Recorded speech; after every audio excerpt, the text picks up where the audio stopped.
Sa pagpasok ng bagong taon, nakaamba ang dagdag singil sa ilang bayarin. Kaya ang budget natin, adjust din. May unang balita si Sandra Aguinaldo.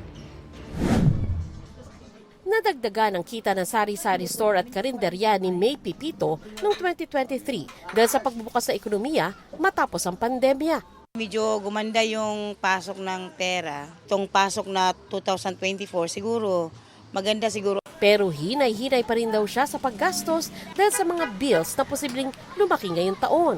Sa monitoring ng GMA Integrated News Research, kabilang sa nakaambang dagdag bayarin ngayong 2024, ang singil ng Manila Water at Maynilad Water na inaprobahan na ng Metropolitan Waterworks and Sewerage System Regulatory Office. Ngayong Enero na ang simula ng mahigit 6 na piso hanggang mahigit 7 pisong dagdag singil kada cubic meter.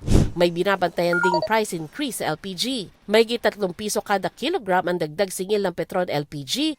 Humihingi naman ang pamunuan ng MRT ng taas singil na 2 pesos and 29 centavos boarding fare at dagdag na 21 centavos sa bawat kilometro.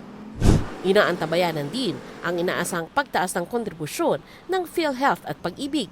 Kung matutuloy yan sa Pag-ibig, magiging 200 pesos ang kontribusyon ng member at 200 pesos din ang employer. Bukod dito, sinabi rin ng Department of Trade and Industry na ilang manufacturer ang humihingi ng taas presyo na maring mapagbigyan sa taong ito.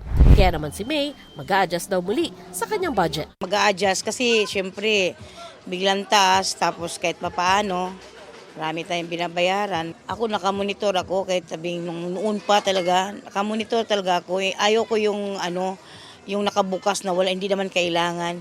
Ayon sa ekonomistang si Emmanuel Leco, ang nakaambang dagdag singil at pagtaas ng kontribusyon makakadagdag sa pasanin ng mamamayan. Karaniwan na tatamaan dyan na talagang makakaramdam ay yung mga pangkaraniwang mga empleyado.